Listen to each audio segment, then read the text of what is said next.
छोड़ सतगुरु रामपाल जी परमेश्वर जी की जय हो।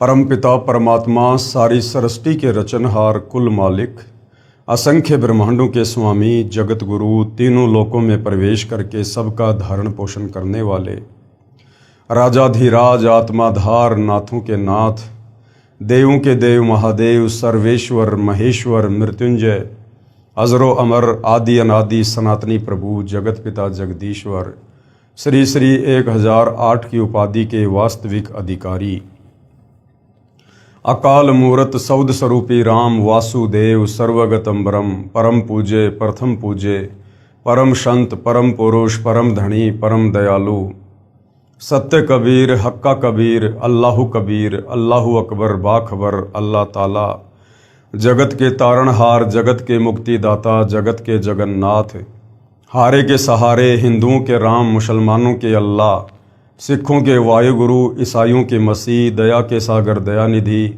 करुणा के सागर करुणानिधि स्वयंभू परिभू संकट मोचन कष्टहरण मंगल करण दुख भंजन अविगत कबीर निर्विकार निर्विषम परमात्मा अलय अलेख सतगुरु आदि अनादि सतगुरु असली मर्यादा पुरुषोत्तम असली राम असली कृष्ण असली घनश्याम असली मुरारी राजाओं के राजा महाराजाओं के महाराजा शहंशाहों के शहंशाह सम्राटों के सम्राट भगवानों के भगवान अल्लाहों के अल्लाह प्रभुओं के प्रभु मसीहाओं के मसीह सच्चे वाहिगुरु बाबाओं के बाबा पीरों के पीर सेठों के सेठ जगत सेठ सावड़सा सेठ सर्वगुण संपन्न अनंत कोटि कलाओं के स्वामी अनंत कोटि ब्रह्मांडों के नायक योगियों में महायोगी ध्यानियों में महाध्यानी सिद्धों में परम सिद्ध ज्ञानियों में तत्व ज्ञानी ब्रह्म ज्ञानी महाज्ञानी परम ज्ञानी सर्वश्रेष्ठ ज्ञानी विज्ञानी युवा कबीर समर्थ कबीर असमवात अमित ओजा सच्चे रहनुमा करीम अल्लाह सुभान अल्लाह दुनिया के अंतिम पैगंबर 8 सितंबर 1951 से गांव धनाना जिला सोनीपत हरियाणा भारतवर्ष की पावन भूमि पे प्रकट रियल कल्कि भगवान श्री नारायण साकार हरि श्री बाबा साहेब नूर अनंत परमात्मा सच्चे दरवेश सच्चे बाखबर संत श्रोमणी सतगुरु रामपाल जी परमेश्वर जी के चरण कमल में आप और हम सभी भाई बहनों का अनंत कोटि दंडवत प्रणाम। सत्साई भाई और बहनों, बहुत बड़ी दया बहुत बड़ी मेहर पूज्य गुरुदेव भगवान की परमेश्वर रामपाल जी की, जिनके शुभ आशीर्वाद से विशेष आशीर्वाद से उन्हीं के सत्संगों का संग्रह पवित्र आध्यात्मिक पुस्तक ज्ञान गंगा के ऊपर वीडियो बनाने की श्रृंखला जारी है। इसी श्रृंखला में आज हमारा ये 35वें नंबर का वीडियो है। प्रत्येक वीडियो में पूज्य गुरुदेव भगवान के आशीर्वाद से हमें भक्ति मार्ग के विषय में शास्त्र अनुकूल साधना के विषय में बहुत कुछ जानने और समझने को मिल रहा है, जो जानने की इच्छा हमारी सदियों से थी। सतयुग में थी, त्रेता युग में थी, द्वापर युग में थी और कलयुग के प्रथम चरण में थी, परंतु हमारे तत्व ज्ञानहीन नादान केवल संस्कृत भाषा के तथाकथित विद्वान धर्म गुरुओं की अज्ञानता के चलते जो वे शास्त्रों को समझ नहीं पाए, शास्त्रों में परमेश्वर के विषय में भक्ति मार्ग के विषय में क्या लिखा है उसकी अच्छे से समझकर व्याख्या करके समाज को नहीं बता पाए, जिसके चलते भाई और बहनों सदियों से आत्मा अपने परमपिता परमेश्वर की प्राप्ति के लिए भटक रही है। और हमारे जितने भी पूर्वज थे वो इन हमारे तत्व ज्ञानहीन नादान धर्म गुरुओं की नादानी के चलते आज प्रेत योनि में, भूत योनि में, नरक में, लक 84 योनियों में अपना कष्ट भोग रहे हैं। तो भाई और बहनों, आज सदियों बाद युगों बाद परमपिता परमेश्वर कबीर साहिब जी ने स्वयं धरती पर तत्वदर्शी संत के रूप में सतगुरु रामपाल जी के नाम से प्रकट होकर पूरे विश्व के मानव समाज के ऊपर एक बहुत बड़ा उपकार किया है, बहुत बड़ा रहम किया है। आज परमेश्वर इन सभी धर्मों के सभी धर्मशास्त्रों से हमें उनका वास्तविक सार ज्ञान निकाल कर दे रहे हैं। आज परमेश्वर रामपाल जी ने हमें सृष्टि रचना के विषय में बताया, समझाया। उस सृष्टि रचना को हर धर्म शास्त्र के ज्ञान से प्रमाणित किया। इस पवित्र पुस्तक ज्ञान गंगा को पढ़ने के बाद आपकी 101 पीढ़ी का उद्धार निश्चित है। ये वचन स्वयं सतगुरु रामपाल जी परमेश्वर जी के हैं और कहते हैं, साध वचन पलटे नहीं चाहे पलट जाए ब्रह्मांड, साधु बोले सहज स्वभाव, साधु का बोला मिथ्या न जाए। क्योंकि यदि आप सर्वप्रथम इस सतज्ञान को निष्पक्ष होकर धैर्य के साथ रुचि लेकर पढ़ेंगे और सतगुरु रामपाल जी से दीक्षा लेकर अपनी आत्मा का कल्याण करवाएंगे, तो निश्चित ही आपका परिवार भी आप जी के ही पद चिन्हों पर चलेगा और शास्त्र अनुकूल साधना करने के चलते वो भी आत्म कल्याण करवाएगा। तो भाइयों और बहनों, इसके लिए हमने सृष्टि रचना को समझना बहुत ज़रूरी है, क्योंकि सृष्टि रचना भक्ति मार्ग की मास्टर की है, नींव है भक्ति मार्ग की। तो जब तक सृष्टि रचना को हम अच्छे से नहीं पढ़ेंगे, हर धर्मशास्त्र से प्रमाणित करके जो सतगुरु रामपाल जी ने बता दिया है, जब तक उसको नहीं देखेंगे तब तक हम भक्ति मार्ग पर दृढ़ता के साथ आगे नहीं बढ़ सकते हैं। तो सृष्टि रचना को आप जब भी सतगुरु रामपाल जी के सत्संग सुनना शुरू करें, सर्वप्रथम 2, 4, 5 बार आप सृष्टि रचना को अवश्य सुनिए और पवित्र पुस्तकों से अवश्य पढ़िए। और ये सृष्टि रचना आपको विश्व में केवल सतगुरु रामपाल जी के सत्संगों से सुनने को मिलेगी या उन्हीं के कर कमल से लिखित पवित्र पुस्तकों से मिलेगी। बाकी किसी भी धर्म का कोई भी धर्मगुरु, आचार्य, शंकराचार्य, संत, महंत, मंडलेश्वर, यहाँ तक कि 33 करोड़ देवी देवता और देवी देवताओं का राजा इंद्र और ब्रह्मा विष्णु महेश भी इस कंप्लीट सृष्टि रचना से परिचित नहीं है। ब्रह्मा विष्णु महेश की माँ दुर्गा और ब्रह्मा विष्णु महेश का पिता ज्योति निरंजन काल निरंजन भी इस कंप्लीट सृष्टि रचना से परिचित नहीं है। वो स्वयं गीता जी का ज्ञान देते समय अर्जुन से कह रहा है कि अर्जुन, मैं भी विचार काल में इस कंप्लीट सृष्टि रचना को यहां नहीं बता सकता, मुझे भी इसके आदि और अंत का ज्ञान नहीं है। तो सोचिए भाइयों और बहनों, आज सतगुरु रामपाल जी जो सृष्टि रचना के आदि और अंत का ज्ञान दे चुके हैं, जिस ज्ञान को सुनकर समझकर लाखों लोग उनकी शरण में आकर अपनी आत्मा का कल्याण करवा रहे हैं, तो सोचिए वो महापुरुष, वो महाशक्ति सतगुरु रामपाल जी फिर भला कौन है। ये स्वयं कबीर परमेश्वर हैं, कबीर देव हैं।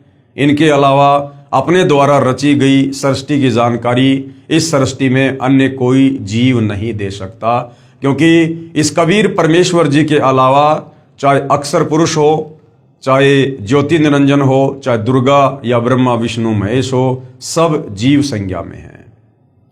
तो भाइयों और बहनों, बहुत बड़ा रहम किया है सतगुरु रामपाल जी ने, यदि आप उनके सत्संग सुनकर इस बात को समझना चाहो तो।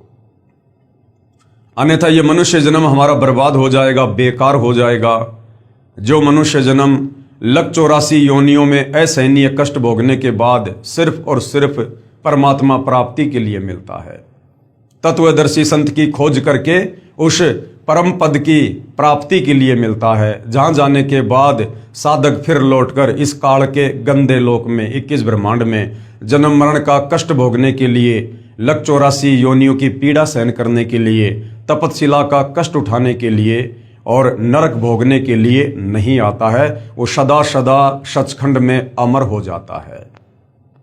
तो भाइयों और बहनों, वैसे तो पवित्र पुस्तक ज्ञान गंगा के ऊपर कंप्लीट वीडियो बन चुके हैं, क्योंकि उसके बाद कुछ भाई बहनों के इंटरव्यू हैं, जिन भाई बहनों ने सतगुरु रामपाल जी की शरण प्राप्त करके और अकल्पनीय लाभ इस भक्ति मार्ग से उठाए हैं।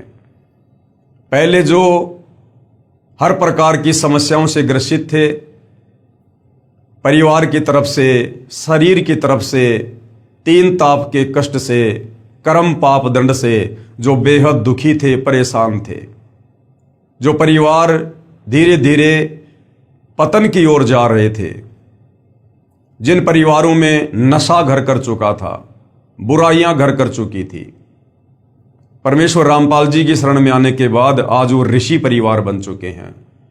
आज उन लोगों को जो दिन में 1-1 बोतल शराब पी जाया करते थे, 2-2, 5-5 डबिया सिगरेट की पी जाया करते थे, हुक्का जिनके घर में 24 घंटे चलता था, आज उन लोगों को तंबाकू के धुआं से भी नफरत है।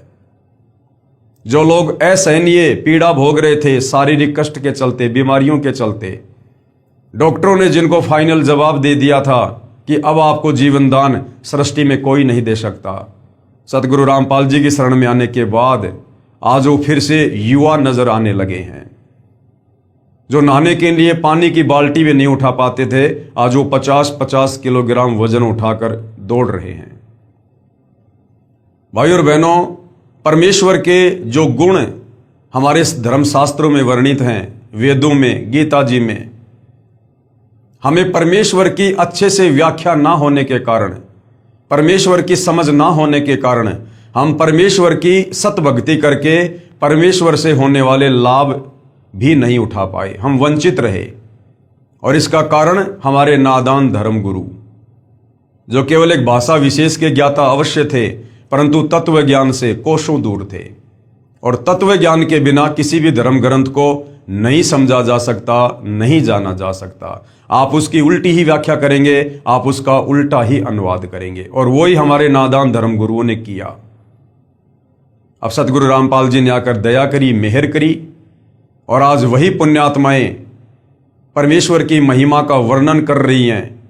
उनके मुंह का थूक सूख जाता है, परंतु सतगुरु की महिमा करते करते वो आत्माएं थक नहीं रही हैं। तो उन्हीं में से कुछ आत्माएं हैं जिन्होंने सतगुरु रामपाल जी से उपदेश प्राप्त करने के बाद जो जो आध्यात्मिक लाभ शास्त्र अनुकूल साधना करने के चलते उठाए हैं, वो स्वयं अपने मुख से उनका वर्णन करते हैं, ताकि अन्य भाई बहनों को भक्ति करने की प्रेरणा हो। और जो आत्माएं परमात्मा प्राप्ति के लिए भटक रही हैं, मंदिर में, मस्जिद में, चर्च में, गुरुद्वारों में, तीर्थों पर, धामों पर, उन आत्माओं को भी एक शिक्षा मिले, उन आत्माओं को भी एक संदेश मिले, और वो आत्माएं भी सतगुरु रामपाल जी के सत्संग सुनकर अपनी परमेश्वर प्राप्ति वाली चाहत को पूरा करें। पवित्र पुस्तक ज्ञान गंगा, पेज नंबर 285, भटकों को शतमार्ग, भटकों को शतमार्ग। जो आत्माएं भटक रही थी, परमात्मा प्राप्ति के लिए दर दर के ठोकरें खा रही थी, आश्रमों में, साधु संत महात्माओं के पास, पहाड़ों पर, मेड़ों में, मंदिर में, चर्च में, गुरुद्वारे में, मस्जिद में, धाम पर, तीर्थ पर, कभी कावड़ ला रहे थे, कभी पैदल यात्रा कर रहे थे, परंतु किसी भी प्रकार का कोई भी कर्म दंड उनका नहीं कट रहा था। और जब नादान धर्मगुरुओं से बात करते थे रो रो के उनके चरणों में गिरकर, तो वो तत्व ज्ञानहीन धर्मगुरु कह देते थे कि ये तो आपके भाग्य में लिखा हुआ है, और भाग्य का लिखा तो भोगना पड़ता है। उदाहरण देते थे, श्री रामचंद्र जी 3 लोक के भगवान, त्रेता युग में बाली को मारा, द्वापर में अपना कर्म दंड भोगना पड़ा। उसके बाद आत्मा बेचारी चुप हो जाती थी, आगे कोई ऑप्शन ही नजर नहीं आता था। अब सतगुरु रामपाल जी ने आकर हमें 1 नहीं, 2 नहीं, 10 नहीं, हमें 100 ऑप्शन दे दिए कि बच्चों तुम कहां भटक रहे थे, कहां धक्के खा रहे थे। सतभक्ति मार्ग से तुम कोसों दूर थे। जिसे जाना बंबई और वो जा रहा है विपरीत दिशा में, वो कभी भी अपनी मंजिल को प्राप्त नहीं करेगा, उल्टा दूरी बनती चली जाएगी। तो हमें जाना था परमेश्वर के पास, हमें प्राप्त करना था भगवान, और ये नादान धर्मगुरु हमें शास्त्र अनुकूल साधना ना बताकर, क्योंकि इनको स्वयं को ज्ञान नहीं था, हमसे शास्त्र विरुद्ध भक्ति करवाकर, मनमाना आचरण करवाकर, मनमुखी मंत्रों का जाप करवाकर हमें परमेश्वर से विपरीत दिशा में भेज रहे थे, नरक की ओर, लक 84 योनियों की ओर, तपतशिला की ओर, जन्म और मरण की ओर। अब सतगुरु रामपाल जी ने आकर हमारा शतमार्ग किया है। बहन ईशवंती की दर्द भरी आत्मकथा। मैं भगतमती ईशवंती सतगुरु रामपाल जी के पंथ में, यथार्थ 13वें कबीर पंथ में नाम उपदेश लेने के बाद भगत जो होता है उसको भगत कहा जाता है, और जो बहन होती है उसको भगतमती कहा जाता है। मैं भगतमती ईशवंती देवी, पत्नी श्री भगत सुरेश दास अहलावत, पुत्र श्री प्रताप सिंह अहलावत, पाना गंजा, गांव डिग्गल, जिला झज्जर में रहती हूं। ये कंप्लीट एड्रेस और लास्ट में मोबाइल नंबर इसलिए दिए जा रहे हैं ताकि किसी को कोई शंका हो, अगर ये बनावटी कहानी लगे तो वो स्वयं वहां जाकर कन्फर्म कर सकता है, मोबाइल पर बात करके कन्फर्म कर सकता है। हे बंदी छोड़ सतगुरु रामपाल जी। बंदी छोड़ का मतलब होता है जो महापुरुष, जो परमेश्वर हमें इस काल के द्वारा लगाए गए कर्म बंधनों से छुड़वाकर हमारी आत्मा का मोक्ष करवा दे, उसको कहते बंदी छोड़। और मेरा परिवार आपके चरणों की धूल है। आपने हमें वो सुख दिया जिसकी हम अपने इस जीवन में कभी कल्पना भी नहीं कर सकते थे। आज मैं अपनी आप बीती यहां लिख रही हूं, जिसकी आपने हम पर कृपा बख्शी है, ताकि हमारी इस दुख भरी कहानी को पढ़कर हमारे की तरह दुखी परिवार भी आपके आशीर्वाद से कल्याण करवा सके। हमारा जीवन बिल्कुल अंधकारमय था। अगर आपके चरणों में नहीं आते तो आज हम जीवित नहीं होते। यजुर्वेद में लिखा है कि कबीर परमेश्वर अपने साधक को जो मृत्यु के निकट पहुंच चुका हो, या मृत्यु शैया पर हो, या धर्मराज के दरबार में खड़ा हो, उसको धर्मराज के दरबार से छुड़वाकर 100 वर्ष की उम्र प्रदान करता है। यदि उसके अंग भंग हों तो परमेश्वर उसको स्वस्थ आंखें देता है, उसके अंगों को परमेश्वर पुनः जीवित करता है। ये परमेश्वर के गुण हैं। वो भक्ति करने वाले को, अंधे को आंख देता है, कोढ़ी को काया देता है, बांझ को पुत्र देता है, निर्धन को माया देता है, रोगी को स्वस्थ शरीर देता है। लेकिन हम सदियों से भक्ति कर रहे हैं, परंतु इस प्रकार के लाभ हम कभी भी प्राप्त नहीं कर पा रहे थे, क्योंकि हम शास्त्रों के विरुद्ध धर्मगुरुओं के कहने पर मनमाना आचरण कर रहे थे। और गीता अध्याय 16 श्लोक 23 और 24 के अनुसार जो व्यक्ति शास्त्र विधि को त्याग कर मनमाना आचरण भक्ति करता है, उसकी ना कोई परम गति होती है, ना वो सिद्धि को प्राप्त होता है, ना उसके कार्य सिद्ध होते हैं।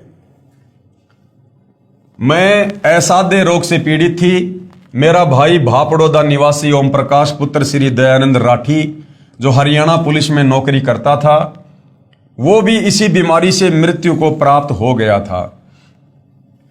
मैं भी इस स्टेज पर पहुंच चुकी थी। मैं इस हालत में पहुंच चुकी थी कि हाथ पैर बिल्कुल लकवे ग्रस्त जैसे हो गए थे। आवाज निकलनी बंद हो गई थी। जगह जगह डॉक्टरों व शाणों को दिखाया, लेकिन सब जगह निराशा ही हाथ लगी।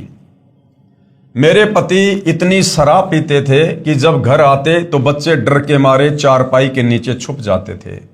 घर के बर्तन तक शराब के लिए बेच डाले और सिर पर कर्जा चढ़ा लिया। अब सोचो भाई और बहनों, घर की मुख्य स्त्री इस कदर बीमारी से ग्रस्त, ना मुंह से आवाज निकाल रही है, लकवे जैसी हालत हो गई, मृत्यु शैया पर, और जिसका पति रोजाना शराब पीता है, नशे में धुत अपने बच्चों को मारता है। बच्चे अपने बाप से डरकर चारपाई के नीचे छुप जाते हैं। जिन बच्चों ने अपने पिता को देखकर खुशी जाहिर करनी होती है कि पिताजी आएंगे, फल फ्रूट लाएंगे, और जिस बाप ने शाम को घर आकर अपने बच्चों को गले लगाना चाहिए, वो बच्चे अपने पिता के डर से और चारपाई के नीचे छुप रहे हैं। सोचिए उस परिवार की क्या हालत होगी। पड़ोसी भी तंग थे। एक दिन तो नशे की हालत में ये मुझको उठाकर डालान पाने के कुएं में डालने चल पड़ा था। महापाप ओपरी हवा ने कहा कि किसकी क्या पोरस चलेगी, यानी किसकी क्या मजाल, मैं इस घर को बर्बाद करके छोड़ूंगा।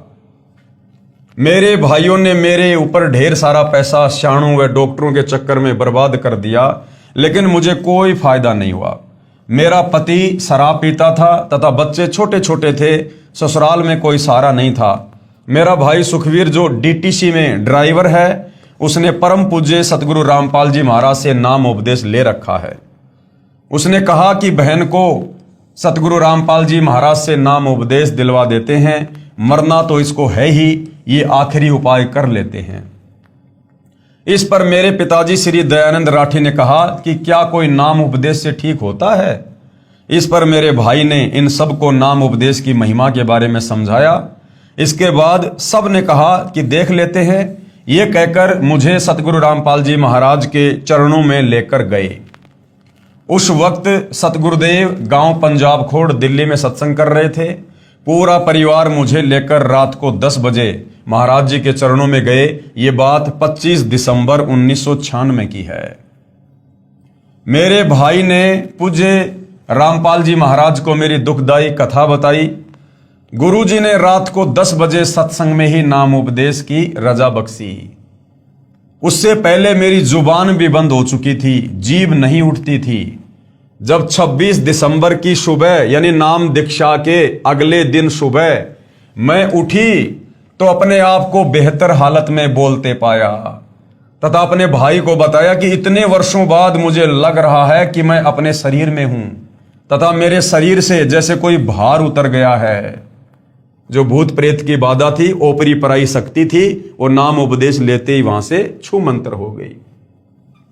मुझे बोलते देखकर मेरा भाई सुखवीर हैरान रह गया तथा कहा कि महाराज रामपाल जी तो साक्षात कबीर परमेश्वर आए हैं। और भाई इसमें कोई शंका नहीं है, सतगुरु रामपाल जी स्वयं कबीर परमात्मा ही हैं। मैं बीड़ी पीती थी, उसी दिन छोड़ दी। घर आए तो मेरे पति भगत सुरेश ने कहा कि तुम क्या नाम लेकर आए हो, मैं देखता हूं तुम्हारे नाम में इतनी क्या शक्ति है। अपनी मां से बोला कि ये अच्छा नाम लेकर आए बच्चे, सुबह गुड मॉर्निंग की जगह सत साहिब बोलने लगे हैं। भगत सुरेश 1 साल तक ऐसे ही शराब पीता रहा तथा घर में झगड़ा करता रहा, लेकिन बहन ईश्वंती मर्यादा में रहकर अपनी भक्ति पर अडिग रही। एक दिन यह बंदी छोड़ कबीर साहेब, कौन बंदी छोड़ कबीर साहेब, जो एक काल्पनिक फोटो हम गूगल पर देखते हैं जो कबीर जी के नाम से आप जी को मिल जाएगी, दाढ़ी और मूछ वाली।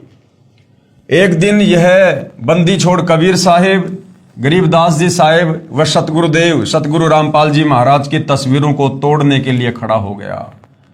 तब मैंने हाथ जोड़कर बंदी छोड़ से प्रार्थना की, सतगुरु रामपाल जी से प्रार्थना की कि आप ही इनकी बुद्धि को कंट्रोल में कर सकते हैं। तब बंदी छोड़ आपने ही इनको ऐसा चमत्कार दिखाया कि मेरे पति सुरेश ने पूजा स्थल पर वापस फोटो रख दिए तथा उल्टे पांव जाकर दंडवत प्रणाम किया। सतगुरु रामपाल जी प्रकट हो गए, फोटो से सामने बिल्कुल दिखाई दे रहे हैं साक्षात। तो भाई सुरेश की तो सिट्टी पिट्टी गुल हो गई और वापस फोटो रख दी और गुरुदेव को दंडवत प्रणाम किया। तब से लेकर आज तक उन्होंने शराब बीड़ी आदि सब बुराइयों को त्याग दिया। इन सब का गवाह पाना गंजा व डिगल गांव है। मुझे पुनर्जन्म मिला देखकर मेरे दुख में दुखी मेरे भाई राजेंद्र सिंह राठी डीएसपी हरियाणा व भाई प्रेम प्रकाश राठी एडवोकेट दिल्ली सहित पूरे परिवार ने भी नामदान ले लिया। नाम उपदेश लेने के बाद कबीर परमेश्वर ने यानी सतगुरु रामपाल जी ने ऐसे ऐसे सुख दिए जिसकी कल्पना भी नहीं की जा सकती। हमारी भैंस ने सर्प खा लिया था, यानी भैंस ने जो सर्प होता है सांप, उसको खा लिया। भैंस का बिल्कुल बुरा हाल था। डॉक्टर को दिखाया तो उन्होंने बताया कि इसने कोई जहरीली वस्तु खा ली है तथा 10 इंजेक्शन लगा दिए। अगले दिन भैंस की आंखों से नीला पानी बहना शुरू हो गया, यानी जहर का असर हो गया तथा भैंस अंधी हो गई। डॉक्टर भी हाथ खड़े कर गए।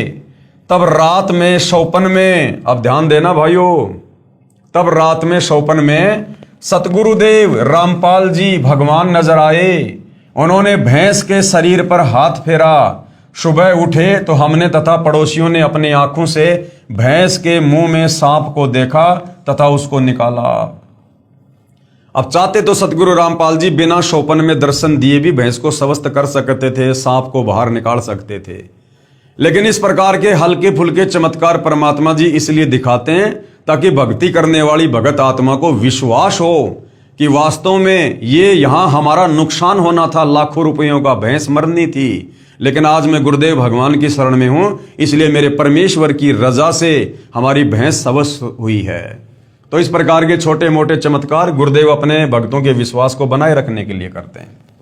भैंस स्वस्थ हो गई तथा पूरा दूध देने लग गई। ऐसे ऐसे पता नहीं कितने सुख आपने हमें दिए। कल तक हमारे पास 10 रुपए तक नहीं थे। अब जिस परिवार में पिता शराब पीता हो, माता बीमार पड़ी हो और कोई खैर खबर लेने वाला नहीं, तो उस परिवार में 10 रुपए कहाँ मिलेंगे। लेकिन आज उन्हीं खेतों में धन उपजता है तथा किसी के आगे हाथ फैलाने की जरूरत नहीं पड़ती। पड़ोसी कहते हैं कि तुम्हारे गुरुजी ही तुम्हारे लिए राम हैं। अरे सतगुरु रामपाल जी तो पूरे विश्व के लिए राम हैं। राम राम शब जगत बिखाणे, आदि राम कोई बिरला जाने। अज्ञानियों द्वारा बहकाया हुआ भोला भाला समाज क्या जाने आपकी महिमा को। सतगुरु रामपाल जी महाराज के विरोधी तो सिर्फ कीचड़ उछालना ही जानते हैं। जिसके साथ गुजरती है वही बता सकता है उसको आपसे क्या कुछ मिला है। हम आपसे यही प्रार्थना करते हैं कि हमें अपने चरणों में ही रखना तथा आप हजारों वर्ष ऐसे ही दुखियों का सहारा बने रहें। सतगुरु रामपाल जी भगवान पूर्ण परमात्मा के अवतार आए हैं। अब देखो भाई और बहनों, ये बहुत समय पहले की इन भाई बहनों की आत्मकथाएं हैं। ये 1996 की बात है। सन 1994 में सतगुरु रामपाल जी ने अपना यथार्थ पंथ शुरू किया और शुरुआत में जो आत्मा सतगुरु रामपाल जी की शरण में आई थी वो ज्ञान को समझकर कम, और जो सतगुरु रामपाल जी ने उनको लाभ दिए थे अपनी तरफ से आशीर्वाद देकर अपने कोटे से, उन सुखों को देखकर आत्माएं ज्यादा जुड़ी हुई थी। तो उस समय तक आत्माएं सतगुरु रामपाल जी को पूर्णतया कबीर परमेश्वर नहीं मान पा रही थी, केवल कबीर जी का भेजा हुआ संत मान रही थी। इसलिए भाई बहन बीच बीच में इस प्रकार की बातें बोल देते हैं कि सतगुरु रामपाल जी महाराज पूर्ण परमात्मा के अवतार हैं, जबकि सतगुरु रामपाल जी किसी भी पूर्ण परमात्मा के अवतार नहीं हैं। सतगुरु रामपाल जी स्वयं ही पूर्ण परमात्मा हैं। ये स्वयं ही सतलोक से चलकर इस पृथ्वी पर अवतरित होते हैं। अवतार केवल काल भेजता है। 21 ब्रह्मांड का स्वामी ज्योति निरंजन भेजता है अवतार, क्योंकि वो नहीं आ सकता, क्योंकि उसको श्राप लगा हुआ है। वो अपने काल रूप में किसी को दर्शन नहीं देता, उसकी मजबूरी है। इसलिए वो ब्रह्मा विष्णु महेश में प्रेरणा करके और यहां पर अवतार भेजता है। लेकिन कबीर परमेश्वर को कोई श्राप नहीं है। कबीर परमेश्वर समर्थ हैं, सर्वशक्तिमान हैं। इस परमेश्वर ने किसी को भी सतलोक से अवतार बनाकर भेजने की आवश्यकता नहीं पड़ती है। जिसका काम उसी को साजे और करे तो मूर्ख बाजे। काल लोक में कर्म बंधनों में जकड़ी हुई आत्माओं को कबीर परमेश्वर के अलावा सतलोक से आई हुई कोई आत्मा नहीं छुड़वा सकती है। इसलिए कबीर परमात्मा जी सतलोक से चलकर स्वयं ही तत्वदर्शी संत का रूप धारण करके इस पृथ्वी पर प्रकट होते हैं, लीला करते हैं। ये वेद साक्षी हैं, ये गीता जी साक्षी है। आपका नाम लेने के बाद हमारे घर में इतना सुख मिला परमेश्वर, जो कि हम वर्णन नहीं कर सकते। फिर भी वर्णन करने की कोशिश कर रही हूं। मैंने आपसे सन 1996 में नाम उपदेश लिया। उसके करीब 1.5 साल के बाद एक घटना घटी जो इस प्रकार है। एक रात मुझे ये सब दिखाई पड़ा कि मैं गांव में शमशान पूछ रही हूं कि कहां है। मुझे बताया व दिखाया कि आपने कल यहां पर आना है। यानी बहन ईश्वंती की मृत्यु थी, परंतु सतगुरु रामपाल जी की शरण में आने से परमेश्वर ने उसकी मृत्यु टाल दी। क्योंकि वेदों में परमेश्वर की महिमा लिखी है कि सत भक्ति करने वाले साधक की परमात्मा उम्र बढ़ा देता है। वह मुंडान पाने का शमशान था। जब सुबह हुई तो मुझे हैजा हो गया। मुझे इतना ज्यादा सिर में दर्द हो गया कि टक्कर मारकर मर जाऊं। मौत के सभी कारण पूर्ण हो गए। डॉक्टर को बुलाया गया तो उन्होंने इंजेक्शन लगाया। उसके बाद डॉक्टर ने बताया कि यह तो मर चुकी है। उसके बाद 4 दूत दिखाई दिए। फिर उन्होंने मुझे दोनों तरफ से पकड़ लिया और बोले कि हमें भगवान ने भेजा है, आपको लेकर जाएंगे, आपका समय पूरा हो गया है। मैंने कहा कि मेरे गुरुजी नहीं लेकर जाने देंगे। फिर उन्होंने कहा कि आपके गुरुजी क्या करेंगे, आपका समय पूरा हो गया है, हम ऐसा करेंगे कि आपके हाथ से ही आपकी मौत करवा देंगे। यमदूतों ने कहा कि तुम्हारे गुरुजी क्या कर लेंगे, हम तुम्हारे हाथों से तुम्हारी मौत करवा देंगे। यानी तू अपने हाथों से अपना गला दबाएगी हमारी शक्ति से। उसके बाद मेरे दोनों हाथों ने गले को बड़ी जोर से दबाया, जिससे मेरे प्राण आंखों में आ गए।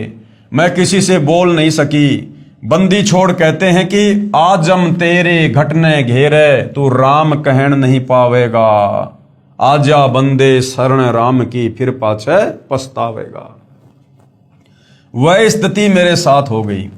उसके बाद कबीर साहिब, अब ध्यान देना भाई और बहनों, हमने इन कथाओं से बहुत गहरी शिक्षा लेनी है। बहन ईशवंती क्या कह रही है कि उसके बाद कबीर साहेब कमल के फूल पर मेरे पास प्रकट हुए। यम के दूतों ने बहन ईशवंती के हाथों से उसका गला दबवा दिया और उसके बाद कबीर साहेब, कौन कबीर साहेब? दुनिया जिस एक डाढ़ी मूंछ वाली कबीर जी की काल्पनिक फोटो को कबीर परमात्मा कहती है, कबीर साहेब कहती है, जिस मिलते जुलते रूप में कबीर जी आज से लगभग 650 साल पहले बनारस के काशी में आए थे, उस रूप में बहन कह रही है कि उसके बाद कबीर साहेब कमल के फूल पर मेरे पास प्रकट हुए। और उसके बाद क्या होता है, ध्यान देना, उसके बाद मेरे अंदर से पूज्य सतगुरु रामपाल जी महाराज की आवाज आई कि इस लड़की को आप कैसे लेकर जाओगे, इसे हम नहीं जाने देंगे, इसे हम नहीं जाने देंगे। क्योंकि भाइयों और बहनों, इस भक्ति की शुरुआत में सतगुरु रामपाल जी को कोई भी आत्मा डायरेक्ट कबीर भगवान मानने को तैयार नहीं होती है, क्योंकि हमारे नादान धर्म गुरुओं ने हमारे को उल्टी पट्टी पढ़ा रखी होती है कि भगवान तो निराकार है, भगवान तो निराकार है। और काशी वाले कबीर जी को तो कोई भगवान मानने को तैयार ही नहीं। तो बहन ईशवंती, जिसने सन 1996 में सतगुरु रामपाल जी से दीक्षा ली, लेकिन बहन भी अच्छे से ज्ञान को समझकर सतगुरु रामपाल जी को ही कबीर भगवान नहीं मान पा रही थी।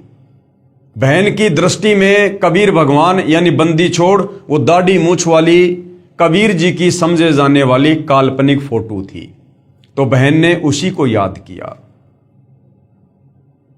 तो उधर से कबीर परमात्मा सतगुरु रामपाल जी, जो वास्तव में कबीर भगवान है, वो उस दाढ़ी मूंछ वाला रूप बनाकर और बहन के पास में प्रकट हो गए उसके विश्वास के लिए।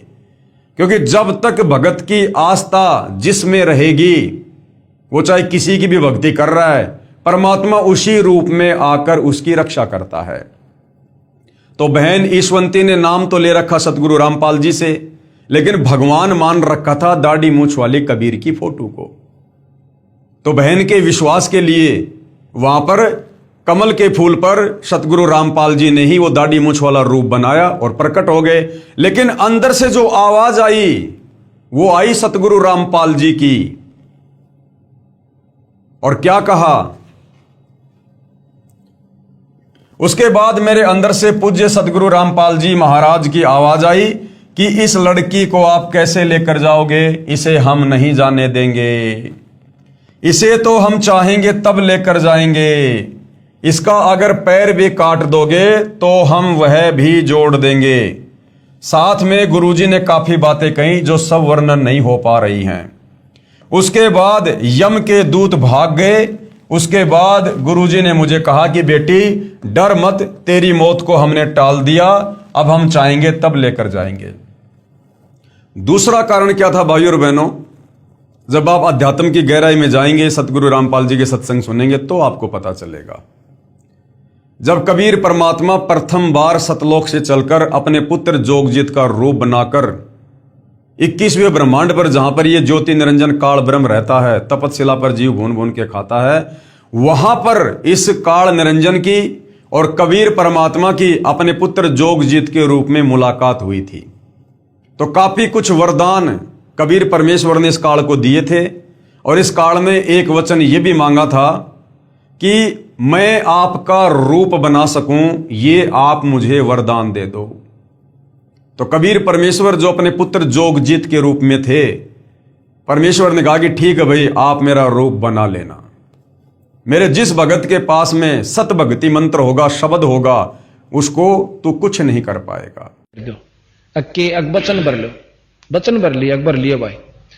न्यो बोला जी कि चारों युगों में, 3 युगा में जीव थोड़े ले जाना, सतयुग, त्रेता और द्वापर, और चौथा युग जब आवे कलयुग, कितने ले जाइयो। बोला वह बड़ी अड़ाई तन तया। अच्छा भाई कोई बात नहीं। दूसरा यह है कि मैं आपका रूप बना सकूं, मैंने ये आज्ञा दे दो। अग बना लिए, तेरे रूप तक के आंट लागेगी। मेरे अंश के पास जिस पास नाम होगा तेरा रूप रह ही नहीं सकता उसके आगे। तो फिर और कहा कि आप जब जाओ ना मृत मंडल में तो एक जगन्नाथ के मंदिर को बनवाइयो, क्योंकि वो काल समुद्र नहीं बन देगा, मेरा अंश कृष्ण रूप में जाएगा, कृष्ण बौद्ध रूप में, और अपना मंदिर बनवाओगा, पर समुद्र नहीं बन देगा। बनवा दूंगा भाई। फिर कहते हैं कि त्रेता युग में समुद्र पर पुल बंधवाइयो। अच्छे पंगे पाए रहते थे। तो भाई और बहनों, इस काल ब्रह्म ने, इस ज्योति निरंजन ने वो रूप क्यों मांगा था? क्योंकि काल निरंजन ने दिमाग लगाया कि ये जो जोगजीत है, जो मेरा भाई है, क्योंकि वो पहचान नहीं पा रहा था परमात्मा उसके भाई के रूप में थे, जोगजीत के रूप में थे। अगर स्वयं अपने ओरिजिनल रूप में आ जाएं तो इसका कलेजा फट जाए।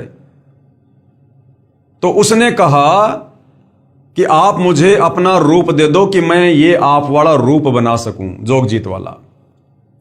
यस कर दी। काल ने क्या सोच के रूप मांगा था कि जोगजीत नीचे जाएगा और नीचे जाके क्या करेगा, ये जीवों को ज्ञान समझाएगा।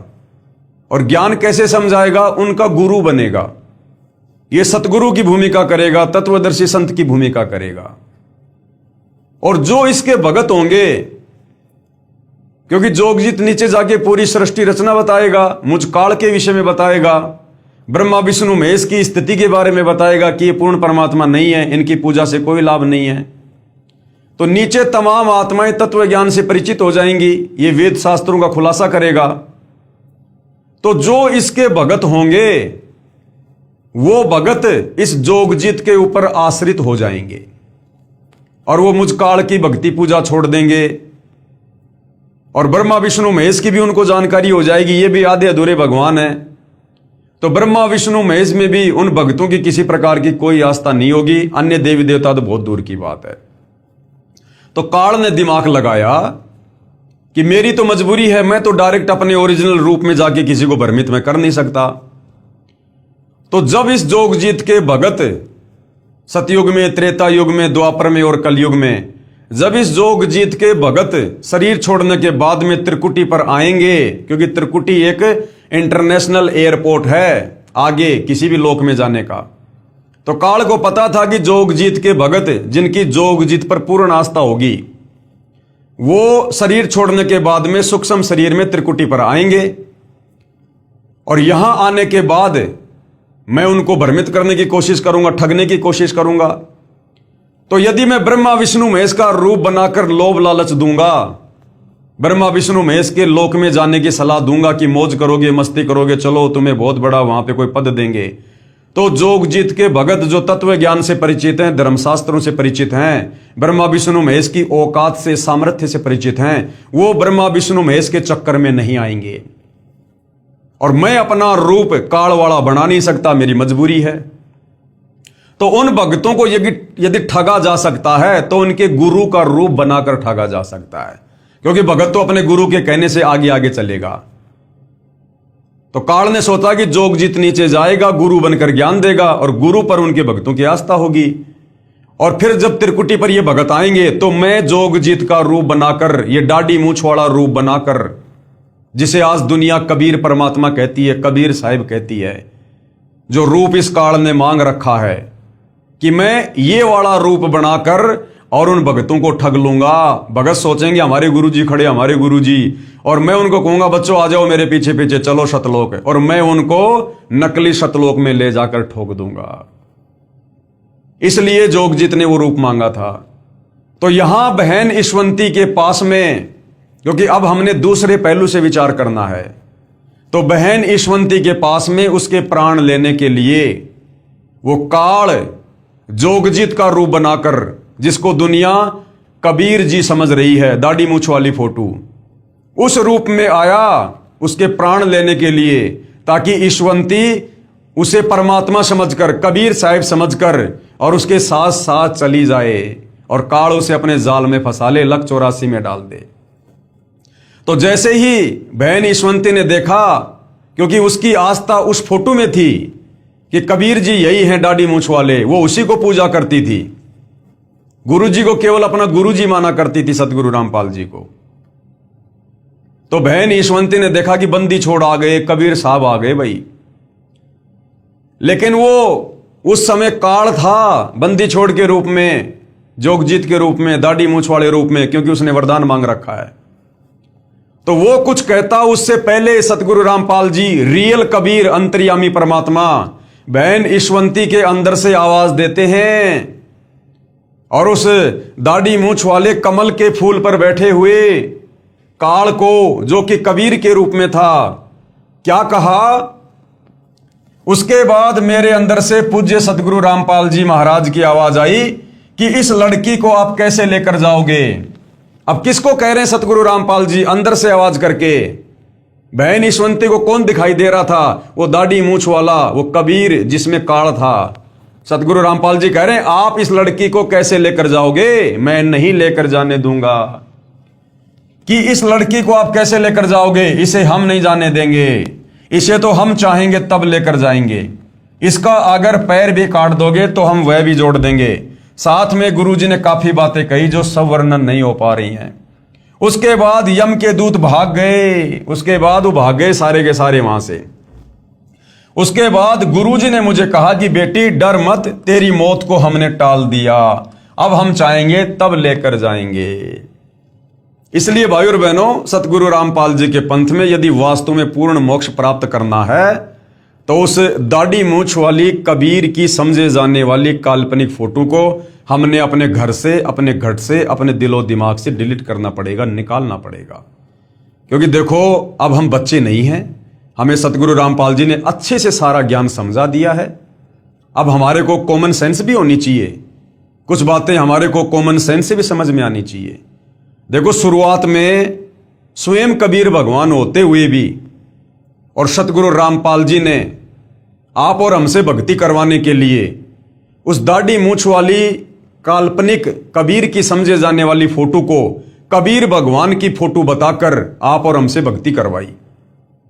यदि गुरुजी शुरुआत में कह देते कि मैं ही कबीर हूं, 650 साल पहले धानक रूप में काशी में मैं ही आया था, तो भाई और बहनों 1994 में कोई भी सतगुरु रामपाल जी की इस बात पर यकीन नहीं करता और कोई उनके सत्संग सुनना भी पसंद नहीं करता कि ये देखो गांव धनाने का रामपाल जाट है, ये कल का लड़का हमारी आंखों के सामने पैदा हुआ है और ये अपने आप को कबीर भगवान कहता है। अरे पाखंड की भी हद होती है।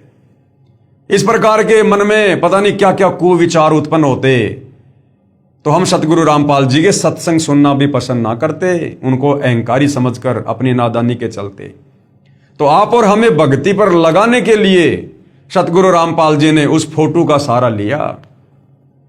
अगर सतगुरु रामपाल जी वेदों से दिखाते कि देखो भाई परमात्मा का नाम है कबीर देव, कबीर परमात्मा, कबीर साहेब जो 650 साल पहले आए थे, ये कबीर भगवान है, और यदि फोटो ना दिखाते तो भाई और बहनों हम उनसे सवाल करते कि गुरुजी आपने वेदों में दिखाया कि कबीर देव ही परमात्मा है। कौन कबीर देव? जो चारों युगों में आता है, जो 650 साल पहले भी आए थे बनारस में।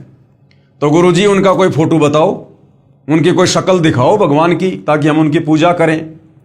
अगर गुरुजी कह देते कि बेटा वो तो 650 साल पहले आए थे, और 650 साल पहले बेटा ना तो कोई मोबाइल था, ना कोई कैमरा था, ना कोई वीडियो रिकॉर्डिंग का सिस्टम था, तो मैं फोटो कहां से दिखाऊं मैं?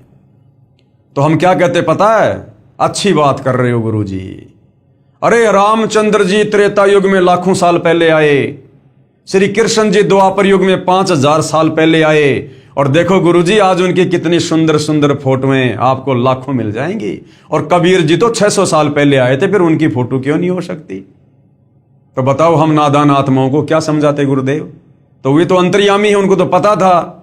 इसलिए गुरुदेव भगवान ने उस काल्पनिक फोटो को हमारे सामने रख दिया, जो कि हाथ से बनाया गया एक चित्र है, और कहा कि यो कबीर भगवान है, ताकि हम गुरुदेव के सत्संग सुने, उनसे उपदेश लें और उस फोटो को भगवान मानकर शत भक्ति शुरू करें। और जब धीरे धीरे धीरे धीरे तत्व ज्ञान सुनेंगे तो 2, 4, 5, 10 साल में तो ये बात समझ में आएगी कि वास्तव में कबीर भगवान वाले काम आज धरती पर कौन कर रहा है। हमें ये इतने सुख, मुर्दों को जीवन, ये कबीर भगवान दाढ़ी मूछ वाले ने दिए या फिर सतगुरु रामपाल जी ने दिए? हमें उपदेश देकर ये ज्ञान, शास्त्रों का गूढ़ रहस्य सतगुरु रामपाल जी ने समझाया या उस दाढ़ी मूछ वाले काल्पनिक कबीर भगवान ने समझाया? तो सदगुरु रामपाल जी ने ये सोचकर कि फिलहाल ये मुझे परमात्मा के रूप में स्वीकार नहीं करेंगे, क्योंकि ये तत्व ज्ञान से बहुत दूर हैं। इसलिए सदगुरु रामपाल जी ने उस काल्पनिक फोटो को, जो आपको गूगल पर मिल जाएगी, उसको कबीर भगवान बताकर हमारे सामने पेश किया। वो फोटो हमें दी, उस फोटो की हम पूजा करने लगे। लेकिन भाई और बहनों, अब हमें सतगुरु रामपाल जी ने ज्ञानी बना दिया, विद्वान बना दिया, मास्टर बना दिया भक्ति मार्ग में। अब हमने कॉमन सेंस का भी प्रयोग करना चाहिए।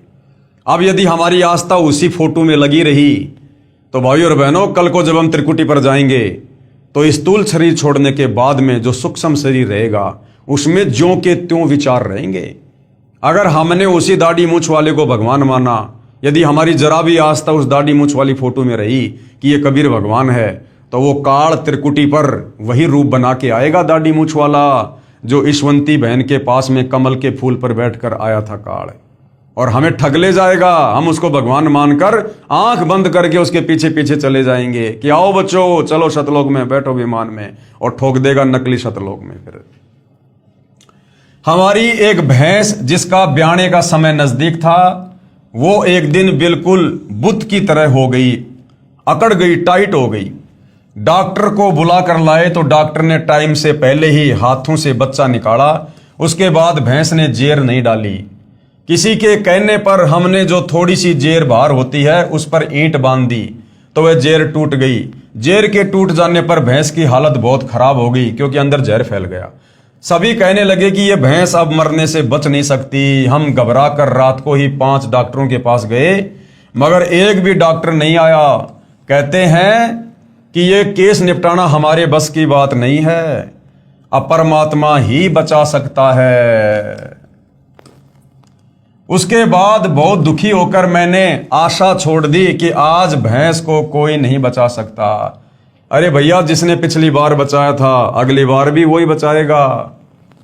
फिर मैंने कहा कि भगत जी आशा मत तोड़ो, हमारे बंदी छोड़ सब ठीक करेंगे।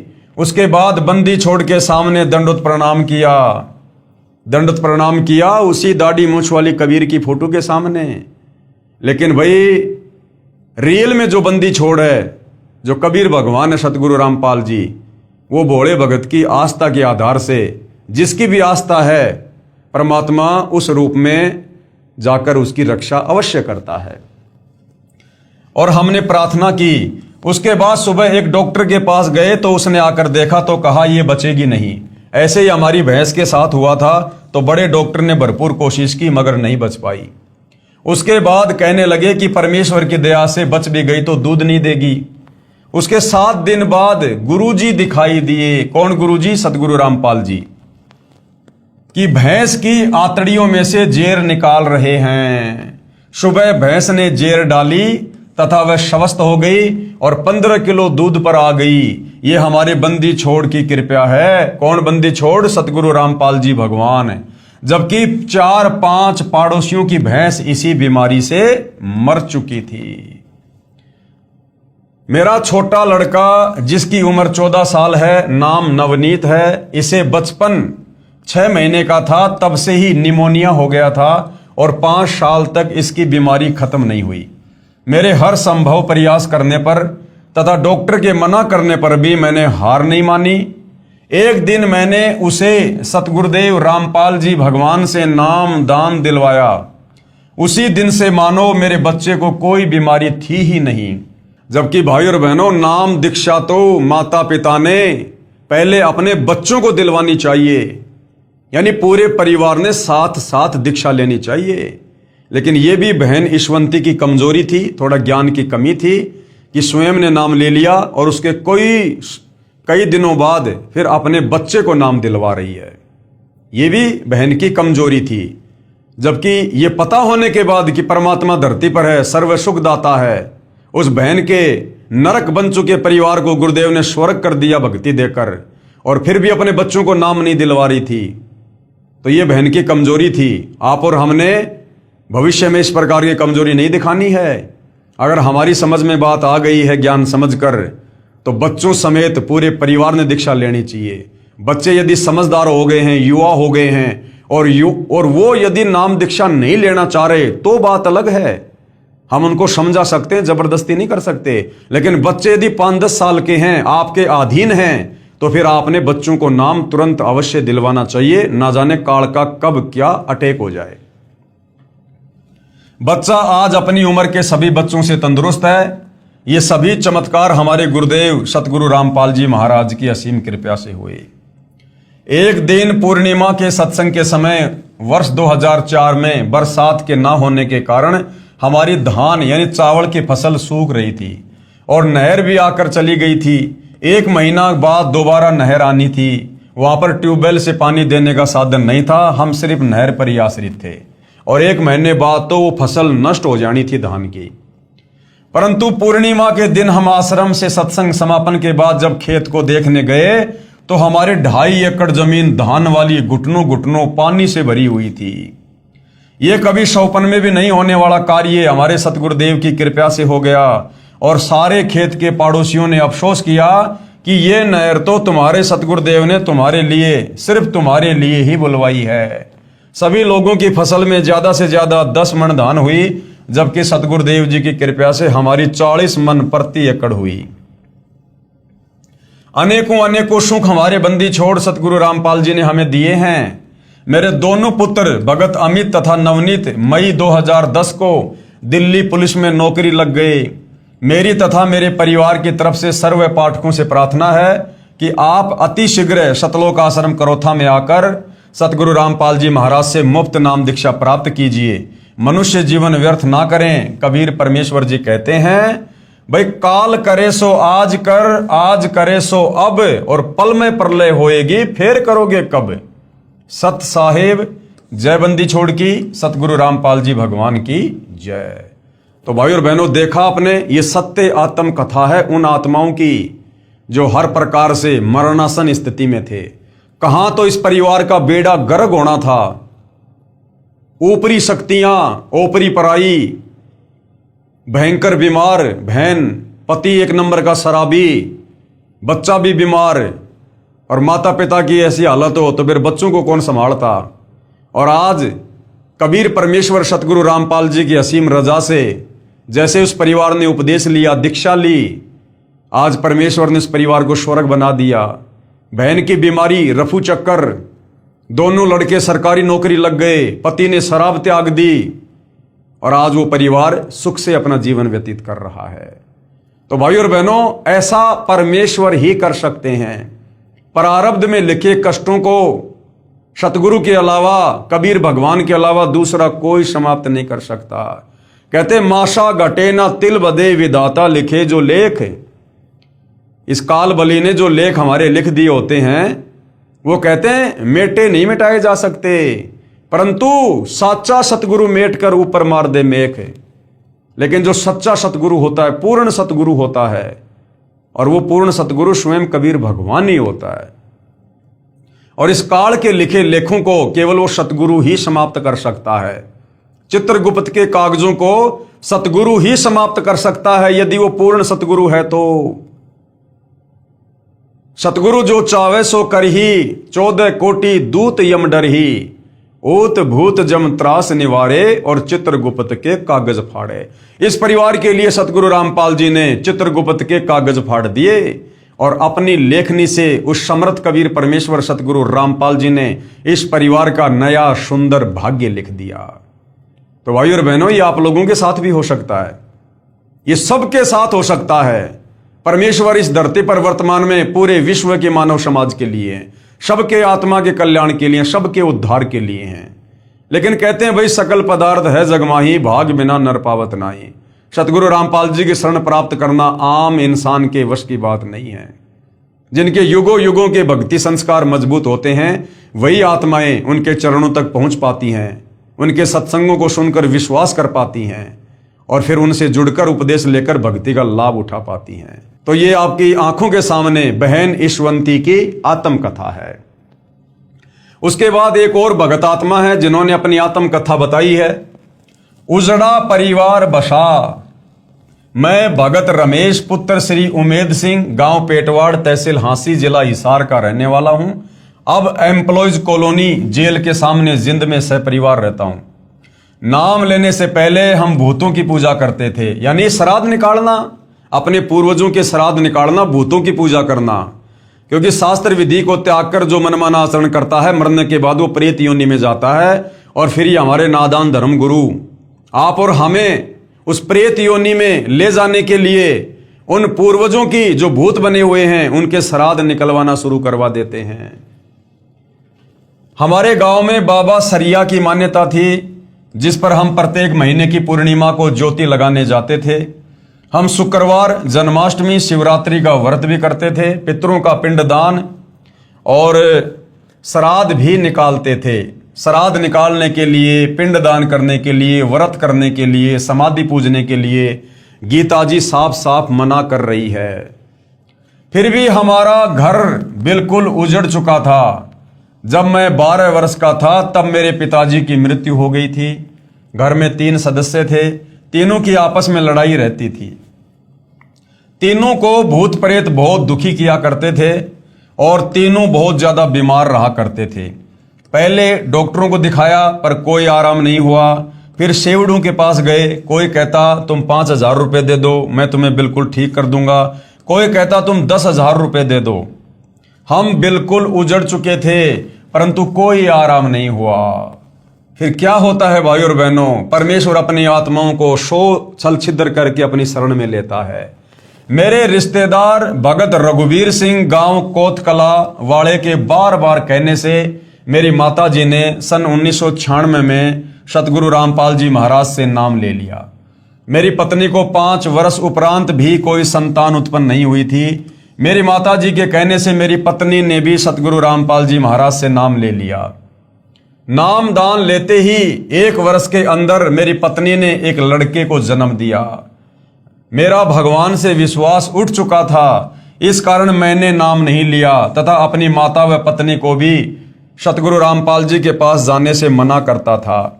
मेरा लड़का जो 15 दिन का था बहुत ज्यादा बीमार हो गया। डॉक्टरों ने कह दिया कि यह लड़का सुबह तक मर जाएगा, इसे ले जाओ। शाम को एक भगत ने बंदी छोड़ सतगुरु रामपाल जी महाराज के बारे में बताया कि आश्रम जिंद में आए हैं, वे पूर्ण संत हैं और वे ही इस बच्चे को ठीक कर सकते हैं। हम डॉक्टरों और सेवड़ों के पास जा जाकर थक चुके थे। मेरा भगवान से विश्वास उठ गया था। मैंने उस भगत को मना कर दिया, किंतु उसने दोबारा फिर प्रार्थना की कि वे स्वयं बंदी छोड़ भगवान ही धरती पर आए हुए हैं, यदि वे दया कर दें तो ये लड़का ठीक हो सकता है। अब देखो भाई और बहनों, भगत जो होता है वो अपने गुरुजी के प्रति श्रद्धावान होता है और होना भी चाहिए। तो उस समय जो भगत थे, सतगुरु रामपाल जी से उपदेश प्राप्त थे, वो बार बार कहा करते थे कि सतगुरु रामपाल जी खुद ही बंदी छोड़ हैं, सतगुरु रामपाल जी खुद ही कबीर भगवान है, धरती पर आए हुए हैं। परंतु हृदय से माना नहीं करते थे, केवल कहा करते थे क्योंकि उनको लाभ हुए, उनको सुख हुए, लेकिन वो हृदय से उनको बंदी छोड़ माना नहीं करते थे। क्यों? अगर वो हृदय से सतगुरु रामपाल जी को ही कबीर भगवान मानते तो उन भक्तों के घरों में आज भी वही दाढ़ी मूछ वाली कबीर की काल्पनिक फोटो पूजा स्थल पर आपको लगी हुई मिल जाएगी। इसका मतलब अभी भी आस्था भगवान के रूप में उस दाढ़ी मूछ वाली फोटो में ही है। लेकिन सतगुरु रामपाल जी की संगत में जो साध संगति से जुड़े हुए सत्सेवक भाई बहन हैं, जिन्होंने सतगुरु रामपाल जी के आशीर्वाद से वास्तव में उनको जाना है, उनको पहचाना है और परमेश्वर के रूप में मानकर आज उनकी यथार्थ पूजा कर रहे हैं, शास्त्र अनुकूल साधना कर रहे हैं जो भगवान की होती है, तो उन साध संगति से जुड़े भाई बहनों के घरों में आपको सतगुरु रामपाल जी के अलावा अन्य किसी की कोई फोटो नहीं मिलेगी। क्योंकि उन साध संगति से जुड़े भाई बहनों ने अपने गुरुदेव को ज्ञान आधार से और हृदय से बंदी छोड़ के रूप में स्वीकार कर लिया है कि एक साधे सब सदे, सब साधे सब जाए, माली सींचे मूल को फले फूले अगाए। उन आत्माओं ने ज्ञान आधार से निर्णय लिया कि जब हमारे गुरुदेव स्वयं कबीर भगवान हैं, धरती पर प्रकट हैं, तो वो 650 साल पहले वाली यानी जिस रूप में कबीर भगवान आए थे, आज वो काल्पनिक फोटो हमारे किस काम की, जब आज स्वयं वो कबीर भगवान साक्षात हमारे गुरुदेव के रूप में प्रकट हैं। तो और ऐसे तो ना जाने कितने अरबों खरबों बार ये कबीर भगवान सतगुरु रामपाल जी सतयुग से लेकर त्रेता द्वापर और कलयुग में आते रहते हैं, जाते रहते हैं। तो हम कितनी फोटोओं को पूजेंगे, कितने स्वरूपों को पूजेंगे। तो वर्तमान में यदि हमने मोक्ष चाहिए तो अपने प्रेजेंट गुरु को, अपने वर्तमान गुरु को ही अपना इष्ट मानकर पूजना होगा, अपना भगवान मानकर पूजना होगा। उन्होंने फिर प्रार्थना की कि वे स्वयं बंदी छोड़ भगवान ही आए हुए हैं, यदि वे दया कर दें तो ये लड़का ठीक हो सकता है।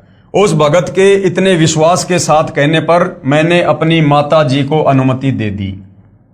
मेरी मां ने लड़के को ले जाकर सतगुरु रामपाल जी महाराज के चरणों में रख दिया और रोते हुए प्रार्थना की कि महाराज जी ये बच्चा मर चुका है, अब आप ही इसे ठीक कर सकते हो। तब बंदी छोड़ सतगुरु रामपाल जी महाराज ने कहा कि कबीर परमेश्वर की रजा से ये ठीक हो जाएगा। अब सतगुरु रामपाल जी की तो मजबूरी है कि जब तक भगत उनको कबीर परमात्मा नहीं मानेंगे तब तक सतगुरु रामपाल जी ने तो उस काल्पनिक फोटो को कबीर भगवान कहना ही पड़ेगा। तो सतगुरु रामपाल जी ने कहा कि कबीर परमेश्वर की रजा से ये ठीक हो जाएगा। अगले दिन जब बच्चे को मरना था वह ठीक हो गया।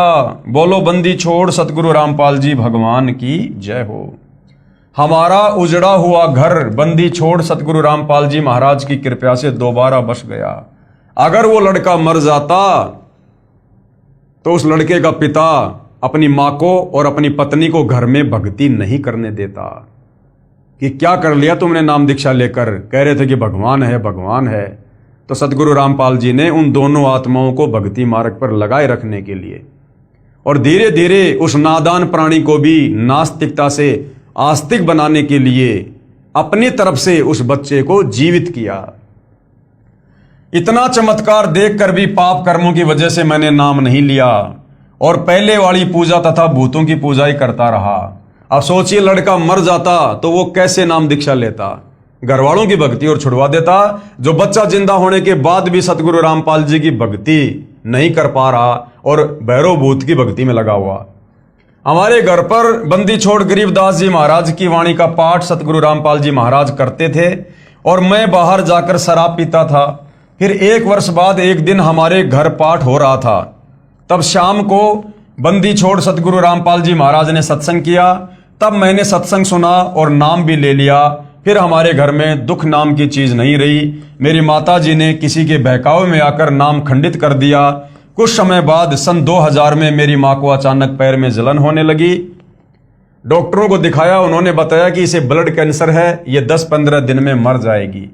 अगर पीजीआई चंडीगढ़ में ले जाओगे तो वहां 1.5 लाख रुपए लगकर ये ज्यादा से ज्यादा 1 साल तक जीवित रह सकती है, परंतु दर्द कम नहीं होगा।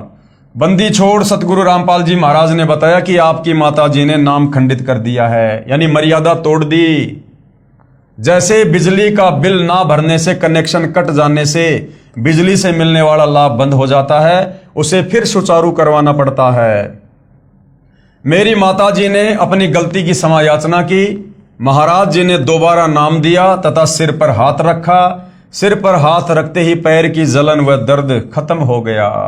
भाई सतगुरु जो चावे सो कर ही भरम पड़ो मत कोई, सेऊ धड़ पर शीश चढ़ाया पाछे करी रसोई। तो सतगुरु रामपाल जी तो कुछ भी करने में समर्थ हैं। फिर लगभग 2 वर्ष के बाद जाड़ पड़वाने की वजह से जाड़ में से खून निकलने लगा। यानी भाई और बहनों, हमारे ऊपर पिछले जन्मों के पापों का इतना वजन है, इतना बोझ है, हम युगों युगों से मनुष्य जन्म प्राप्त करके और इतने कुकर्म कर चुके हैं कि हमारे संचित कर्म अब हमें परेशान करते हैं। तो जीव पर कितनी आपत्तियां। सोचिए अगर ये बहनें सतगुरु रामपाल जी की शरण में ना होती तो इनके साथ में क्या होता। इनका जीवन शेष नहीं था, जो उपदेश लेने के बाद भी इनके पाप कर्म इतना दबाव दे रहे हैं। डॉक्टर ने दवा दी और टांके भी लगाए, परंतु खून निकलना बंद नहीं हुआ। फिर डॉक्टर ने इसकी बीमारी चेक की और बताया कि इसके ब्लड कैंसर है और अब वह फूट चुका है, अब यह ठीक नहीं हो सकती, इसे घर ले जाओ, ये खून निकलने से 2 दिन में मर जाएगी। फिर अगले दिन इसके पेशाब और लेटरिन से भी खून आना शुरू हो गया। तब मैंने सतगुरु रामपाल जी महाराज को फोन से बताया कि डॉक्टर ने कहा है कि ये 2 दिन में मर जाएगी। तब सतगुरु रामपाल जी महाराज ने कहा कि बंदी छोड़ जो करेंगे ठीक करेंगे। फिर अगली रात को 2 बजे यमदूत लेने के लिए आए। यानी भाइयों और बहनों, उस भगत की माता जी का आगे जीवन शेष नहीं था। और ये दास बार बार आप लोगों को कहता है कि सतगुरु रामपाल जी ने हजारों नहीं बल्कि लाखों भक्तों का, भाई बहनों का जीवन एक्सटेंड कर रखा है। उनकी श्वासें अपनी तरफ से बढ़ाई हुई हैं। ये परमेश्वर के गुणों में है, उनके लक्षणों में है, अन्यथा हम भक्ति नहीं कर सकते। ये सतगुरु रामपाल जी भगवान हमें अपनी शरण में लेकर, काल के बंधन से छुड़वाकर, जमानत लेकर तब हमसे भक्ति करवाते हैं, पल पल अपनी नजरों में रखकर। अन्यथा इस काल के लोक में ब्रह्मा विष्णु महेश भी एक मंत्र नहीं जप सकते जो सत्य मंत्र है। इस काल के किस ब्रह्मांड में ब्रह्मा विष्णु महेश भी सत्य नहीं कह सकते। और आज सतगुरु रामपाल जी के भगत सीना ठोक कर सत्य का प्रचार कर रहे हैं। और ये काल दूर खड़ा खड़ा देख रहा है, जो ब्रह्मा विष्णु महेश को भी जो है उनके पैर नहीं जमने दे रहा। इतनी प्रबल शक्ति है किस ब्रह्मांड की ये ज्योति निरंजन काल। और आज सतगुरु रामपाल जी के जो मर्यादित भगत हैं, ये उनके 100 कदम भी नजदीक नहीं फटकता। इतना डरता है कबीर भगवान सतगुरु रामपाल जी से। काल जो पीसे पीसना जोरा है पणिहार, ये 2 असली मजदूर हैं मेरे साहिब के दरबार। मेरी मां ने कहा कि तेरे पिताजी वे 10 वर्ष पहले गुजर चुके थे, मुझे लेने के लिए आए हुए हैं। वो भूत बना हुआ था, वो भूत बना हुआ था, शास्त्र विरुद्ध साधना करके मरने के बाद में भूत बना हुआ था। अब वो उसको लेने के लिए आया था। इतना कहते कहते वह यमदूत मेरी मां के अंदर प्रवेश कर गया और कहने लगा कि मैं इसे लेकर जाऊंगा। यानी बाद में उसकी मां ने बताई सारी हकीकत जो सूक्ष्म रूप में उसको दिखाई दे रही थी। इसका समय पूरा हो चुका है, मेरे को चाय पिलाओ। तब हमने उसके लिए चाय बनाने के लिए रखी ही थी। यानी इनकी माताजी बोल रही थी, वो यम के दूत यानी उसका जो पिता था जो भूत बन चुका था, उसकी मां के अंदर सूक्ष्म रूप में प्रवेश करके उसकी मां के मुख के माध्यम से बोल रहा था, मेरे को चाय पिलाओ। तब हमने उसके लिए चाय बनाने के लिए रखी थी। इतने में वह यम के दूत कहने लगा कि पता नहीं तुम्हारे घर में कितनी बड़ी शक्ति है, वह मुझे मार रही है, मैं यहां और नहीं रुक सकता। शब्द शक्ति यानी सतगुरु रामपाल जी की शक्ति सूक्ष्म रूप में उन यमदूतों की पिटाई कर रही थी। मुझे जल्दी से चाय पिलाओ, मैं जा रहा हूं। और गर्म चाय ही पी गया। जाते हुए कहने लगा कि तुम्हारे घर में पूर्ण परमात्मा खड़े हैं, पूर्ण परमात्मा, मैंने इसे नहीं ले जा सकता। यह कहते हुए वह चला गया। 1 मिनट के बाद ही खून बिल्कुल बंद हो गया। जीभ और दांत जो काले हो चुके थे बिल्कुल साफ हो गए। और बंदी छोड़ सतगुरु रामपाल जी महाराज की कृपा से वह पूरी तरह से पहले से भी स्वस्थ हो गई। परमात्मा कबीर साहिब जी ने मेरी माता जी की 5 वर्ष आयु बढ़ा दी। 24 जुलाई 2005 को शत भक्ति करके शतलोक प्रस्थान किया। बोलो बंदी छोड़ सतगुरु रामपाल जी महाराज की जय। सत साहिब। भाई और बहनों, परमात्मा ने केवल 4-5 साल ही उम्र क्यों बढ़ाई? 24 जुलाई 2005 तक की उम्र क्यों बढ़ाई? क्योंकि भाई और बहनों, शुरुआत में आत्माएं ज्ञान आधार से नहीं जुड़ी हुई थी। बस उन सुखों को देख देख कर घर में बेटा हो गया, फसल बढ़िया हो गई, कैंसर ठीक हो गई, जलन ठीक हो गई, इन चीजों को देखकर लोग सतगुरु रामपाल जी से जुड़े हुए थे। और जब तक आप ज्ञान को आधार बनाकर नहीं जोड़ोगे, आप कभी भी डगमग हो जाओगे। तो सतगुरु रामपाल जी को पता था, अंतर्यामी भगवान को, कि 12 जुलाई 2006 को तो करोथा कांड होगा। और करोथा कांड के बाद उस आत्मा के मन में दोष आना था। वो सारी भक्ति कमाई गुरु में दोष देख के नष्ट करने वाली थी, बर्बाद करने वाली थी भक्ति छोड़कर। तो परमेश्वर ने उस आत्मा को 4-5 साल की उम्र बढ़ा के उससे भक्ति करवा दी। और करोथा कांड होने से पहले पहले उस आत्मा का शरीर भी छुड़वा दिया, ताकि उसकी भक्ति सुरक्षित रहे और उस आत्मा को तुरंत दूसरा मनुष्य जन्म मिल जाए और फिर से किसी भगत के घर में जन्म लेकर अपने आगे की भक्ति शुरू कर दे। तो ये अंतर्यामी परमात्मा भाई और बहनों, ये अध्यात्म के डॉक्टर हैं। इनको पता है किस आत्मा का किस प्रकार से इलाज करना है। तो इनकी शरण में आने के बाद फिर भगत की नहीं चलती है, कोई मीन मेक नहीं चलती है। यदि भगत ने अपने आप को गुरुदेव के चरणों में सरेंडर कर दिया, ज्ञान को समझ लिया, तो भगत का काम है मर्यादा में रह के भक्ति करना, सत्य कहना, सत्य के मार्ग पर चलना, अपने गुरु जी के पद चिन्हों पर चलना, बाकी काम फिर पूर्ण ब्रह्म परमेश्वर सतगुरु रामपाल जी का होता है। तो भाई और बहनों, ये जो आपने 2 आत्म कथाएं सुनी हैं, लास्ट में इन्होंने अपना मोबाइल नंबर दिया है, भगत रमेश दास, मोबाइल नंबर इतना है। ये बिल्कुल सत्य हैं, इनमें कोई मीन मेख नहीं है, किसी को झूठ बोलने का कोई शौक नहीं है। यदि आपको लगता है कि झूठ है तो सतगुरु रामपाल जी का ज्ञान सुनो, और यदि आपको ऐसा कोई रोग है, कोई परेशानी है, तो सतगुरु रामपाल जी से उपदेश लेकर उनके द्वारा बताई गई शास्त्र अनुकूल भक्ति को मर्यादा में रहकर करो, उन मंत्रों का जाप करो। जो लाभ इन आत्माओं को हुए आपको भी होगा। परमात्मा इनका कोई रिश्तेदार थोड़ी था, परमात्मा तो सबका है, हम सभी उसके बच्चे हैं।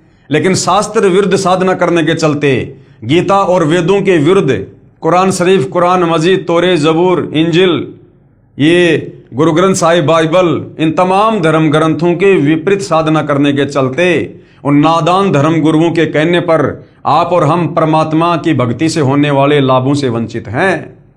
वरना परमेश्वर तो भाई खड़ा खड़ा लाभ देता, खड़ा खड़ा जो इन परिवारों को दिया। तो भाई और बहनों, इसी प्रकार से कुछ और आत्माएं हैं जिन्होंने इस पुस्तक में आगे अपनी सत्य आत्म कथा लिखवाई है, जो लाभ उनको सतगुरु रामपाल जी से उपदेश लेने के बाद प्राप्त हुए हैं। तो उनका भी हम जिक्र करेंगे। तो आज के वीडियो में केवल इतना ही। कल परमेश्वर के आशीर्वाद से फिर सेवा में हाजिर होंगे। तब तक पूज्य गुरुदेव भगवान हम सबको आज्ञा दे, आशीर्वाद दे, सद्बुद्धि दे, हमारा मार्गदर्शन करे, भ्रमने भटकने से बचाए। बंदी छोड़ सतगुरु रामपाल जी परमेश्वर जी की जय हो।